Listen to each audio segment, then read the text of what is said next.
เข้าเลยอันผู้ได้เก็บเป็นบ่บ่ได้เก็บบ่บอกข่อยจดประกาศอยู่ในวัดเนี่ยครูประกาศให้ถ้าใครได้เก็บเลยก็บอกเราแน่ข่อยก็บ่แม่นสิเอาคืนซื่อๆดอกสิสมนาบุญคุณดำแสนดำช่องนี่นะข่อยราคามันก็โทรศัพท์นี่ก็3แสนไปกูมื้อนี่มีเพียงเขาก็สินั่นน่ะข่อยขึ้นฮอดเบอร์ข่อยอยู่นะหั่นมันหลายเบอร์หมู่นั่นมันเก็บได้เป็น100อันนั้นน่ะก็มือถือนี่แหละอันนี้แหละแต่ว่ามันบ่ออกนะเก็บเบอร์เก่าเบอร์ใหม่มันอยู่หั่นเบิดอันนี้นั่นคันเบอร์ใหม่เข้าแล้วเข้าช่องเบอร์ออกช่องเบอร์มันเก็บได้แต่ชำนั้นนะ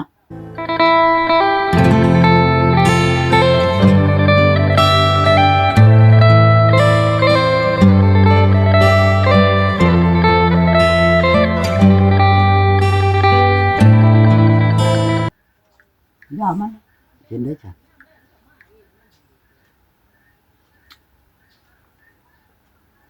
สิเฮ็ดบ่อันคาถาอันสิให้65คาถาการป้อนบ่65,000กีบเฮานี่คันว่าเฮ็ดแล้วสิเอาอันนั้นแผ่นทองแผ่นเงินออกมาแล้วสิเฮ็ดให้แล้วเอามือบ่ยากดอกเขาถามมึงเขาก่อนถามเขาแล้วก็ถามบ่ยากดอกโอ้ยจะได้มื้อนี้เจ้าข่อยเห็นเจ้ามื้อนั้นข่อยก็บ่จักว่าเจ้าจักมื้อหยังเมื่อข่อยถามมันชุบมันมานี่ก็บ่จักเจ้าจักมื้อหยังเข้าก็ยังบ่ได้กินมื้อใดเอาเลยมันเรียกหยังว่านี่บัดว่าหลานเจ็บอยู่ทุ่งนาว่าซั่นมันบอกอยู่นะนะแล้วบ่แม่นว่าอันนั้นค่อยกันพอกันกินก้อยปลามันนั่นจนว่ากินจนบ่เบิดได้มื้อนั้นก้อยปลานั่นค่อยมากินอีกก็จักเป็นจักมื้อจังได้เบิดจุดกินบ่เบิดนะค่อยก็กินบ่เบิดคือกันค่อยก็ต้องให้มาสิกันได้อยู่บ่พ่อเฒ่าเฮ็ดให้พระเจ้าได้ถ้าว่ามันได้ก็เอาบ่แม่นว่าก็เฮ็ดสิให้เจ้าผู้เดียวนี่เพิ่นเป็นจักเท่าไหร่100ตัวได้พันแต่ว่าผีอันขนาดว่าบ้านห้วยเมาจะไปถามเราไปบุพอก็อย่าไปถามบ้านห้วยเมานี่เสียก่อนอันพอเท่าก้อนนั้นเล่าให้กันผีนั่นได้หรือบ่เรื่องผีปอบนี่เล่าได้ว่าบ่ห้าวเฮ็ดก็อย่าโตนี่ใช้ดอกเงิน65,000จะไปถามเจ้าก่อนจังว่าอันว่ากันผีนี่ก็ว่าสิได้อยู่ผู้เฒ่าเฮาเบิ่งเจ้านี่ก็จะได้อยู่กันผีนี่จังว่าแต่ว่าสูตรให้สาวกลับบ้านที่เฮาย่านเขาจะสูตรบ่ได้เฮาเด้เฮาข่อยบ่ตัวเอาดอกข่อยว่าชื่อเนี่ยอันของเท่านี้นั่นคันว่าโอ้บ่เชื่อแล้วว่าฉันอันลูกจานก่อนเนี่ยไปถามบ้านเมานะมันไกลบ่ดื้อนะไปถามบ้านไกลๆนี่อันเรื่องผีนั่นเรื่องผีนั่นกล้าสิได้อยู่เฮาว่ะอันผีน้ำบักพรนี่ดอนนี่ตู้ดอนเพียงนี่เจ้าไปถามมึงดูบ้านเมาน่ะเก่งจังไดนี่หมอดำนี่ตัวผีนี่ได้แท้ดอนนี่ตู้หั่นล่ะตัวผีนี่บักพรนี่แหละกินกาแฟเฮ็ดกับผีกับช้างนี่เฮาว่าเจ้าสิเฮ็ดได้อยู่เฮาว่ะแต่ว่าตัวสูตรให้สาวกินกังเว้นมันนี่มาแมลงก็ตายโลดหมอดำน่ะแต่ตัวสูตรให้สาวกลับมานี่เฮาเห็นบ่เจ้าเมื่อนี่เด้นี่เจ้าเมื่อภาพบ้านเมาไปนั่นมันมีหนอนใช้นาอีตาพรมันพลอยนางไปถามโลดนี่เฮาเห็นก็ค่อยนี่แหละเฮาสิเชื่ออยู่ตัวนี้นะมันไปอยู่ไสนี่ผีบ่แม่นว่าเฮาเว้านั่นนี่ดอกเรื่องผีนี่เฮาว่าเจ้าสิเฮ็ดได้อยู่แต่ว่าเรื่องสูตรให้ผู้สาวกลับมานี่เฮาจัดบ่มาเฮาเอาโกยพลันกันนะไปพลันกันไปเอาเงินโจมาใช้กันโลดนี่บ่มาก็ได้แต่บ่เฒ่าบ่มาได้บ่เฒ่าบ่มาเนาะผู้สาวบ่มาก็มันนี่เฮามาแล้วก็อย่าซะเฮาไปถามอันผู้เจ้าสูตรให้ถาม2-3บ่ได้บ่ได้จักคนบ่มีไผมานะก็มันนี่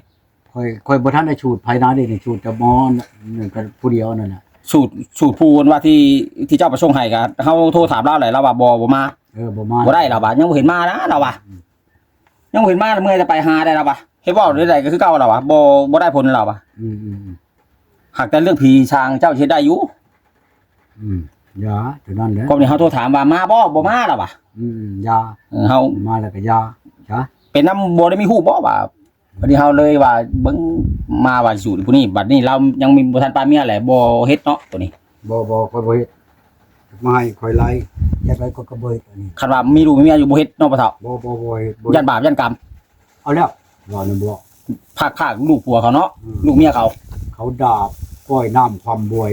บ่แม่นว่าที่นั่นดอก อืม อะไรก็ให้มันนั่นก่อนนี่คนจีนนั่นนี่ คนจีนอันนั้นบ่สิเอามาให้ผู้บ่าวกลับมาน่ะ บ่แล้วข่อยเอาไปกินแล้วเงินนั่นอันนี้กินแล้วเงินกินอยู่บ่อื่นอยู่วันบ้านอะไรมันอื่นผู้ใดกันข่อย อืมเรื่องผีนี่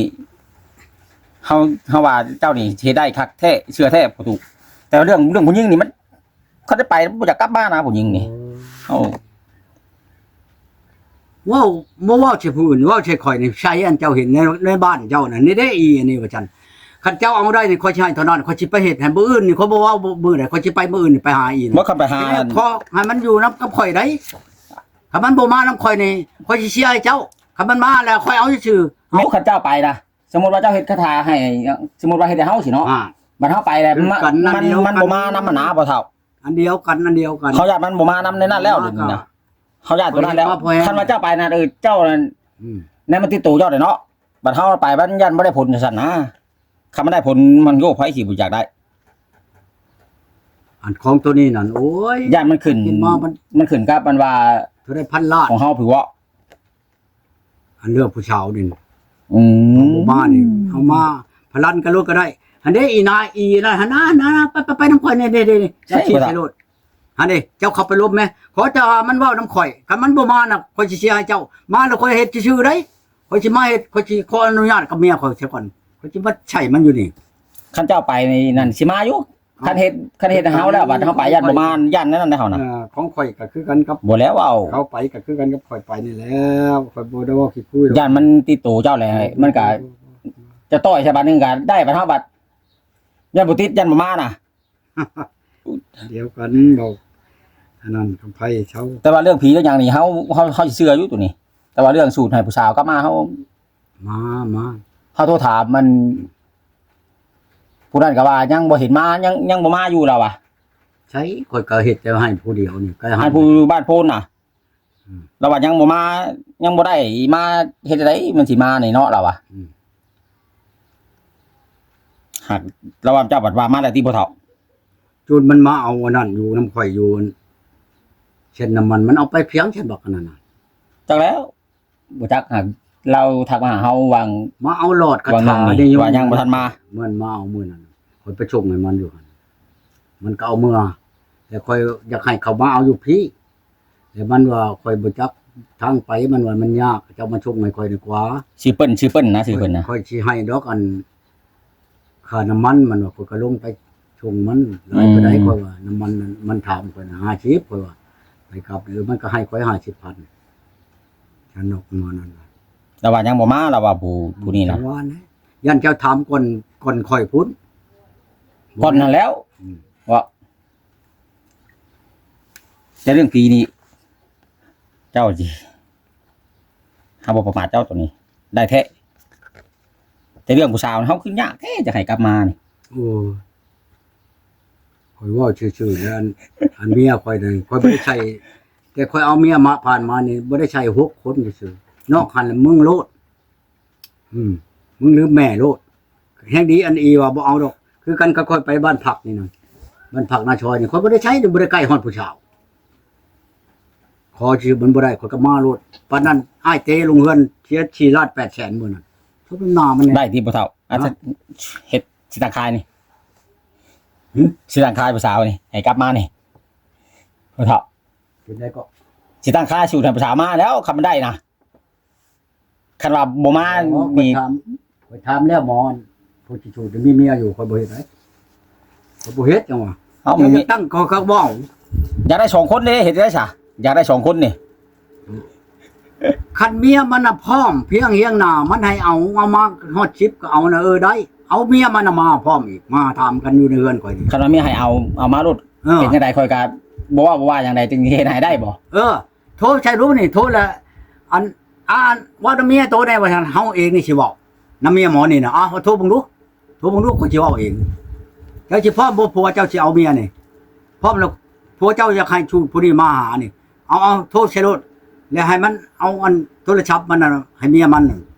ข่อยสิว่าเมียมันเอาเว้าเบิ่งดูข่อยสิชูดให้อันนี้ ตัวนี้เนาะ ตัวนี้เอาเมียมาเอามาชะก้อนอันนี้มาแล้วบ่ให้มีความผิดความหยังกันได้ บ่ให้มีความผิดความหยังกันกับวัน บ่ เขา บ่ เว้า เมียมันพร้อมแล้วข่อยสิเอามาให้มันย่างดอกโทรโลด โทรบ่อยู่ชาวเฒ่าอันผู้ที่เจ้าว่าละมาน่ะเราบ่ทันมาจัก ไผ อันว่าผู้อยู่บ้านโพนน่ะ เอ้า โทรถามรับอยู่หามาแล้วบ่สิดอก บอกว่ามันดีดออกแล้วก็ยังสิคุมโทรได้เป็นมันบ่มีเบอร์ คือว่าเราโทรหามันก็บันทึกไว้บ่แม่นติมันก็บันทึกไว้ในโทรศัพท์ปานแล้วคันเราโทรหาแล้วระวังมันก็บันทึกไว้ตลอดในโทรศัพท์น่ะ เจ้าค้นหาแล้วนั่นมันสิมีจักเบอร์อยู่ในนี่เบอร์อันนี้ มีอยู่จัก ในโทรศัพท์คนนี้มันบ่ฮอดเช้าช่ำหันมื้อหนึงจักสิเป็นจักชายเขาโทรเข้ามาหาข่อยเจ้าดับบังโดดชายโทรเข้าโทรออกนะร้ายว่าใดว่าบ่เชื่อกันนี่แหล้วคุณบ่เชื่อกันแล้วมันจะเห็นว่าหมออันนั้นอยู่อันเชกองอยู่ชาละวันตายโคโลใช่ บัก ไปโน่นบ่เชื่อแล้วเนี่ยบ่แม่นก็มาถามตรงนั้นถามรถเมียข่อยบ่ชอบหยังบ่ตายแล้วแน่นอนแต่ว่าผู้อื่นใครเราบ่บ่นำข่อยนะ บ่ฮักมันบ่ได้ บ่สิว่านั่นอะไร ใบเด้อบ่โตอีนั่น ฮะ ใบจะได้บ่ว่า บายแล้ว ครับ สิมาชงมันนี่ บ่เฮ็ดจะได้ บ่แม่นเบอร์นี้แล้วนะ เพิ่นมันลงขี้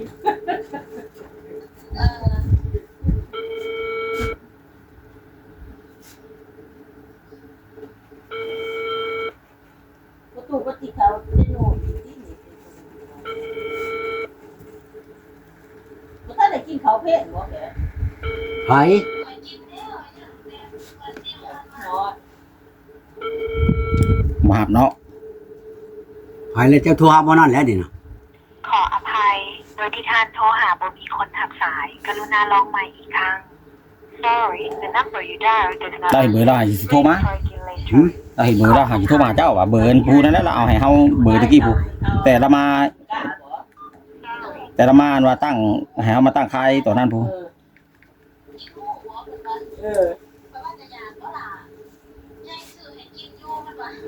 ยายซื้อให้กินอยู่เพราะว่าแม่ยายเพิ่นซื้อให้กินเนาะ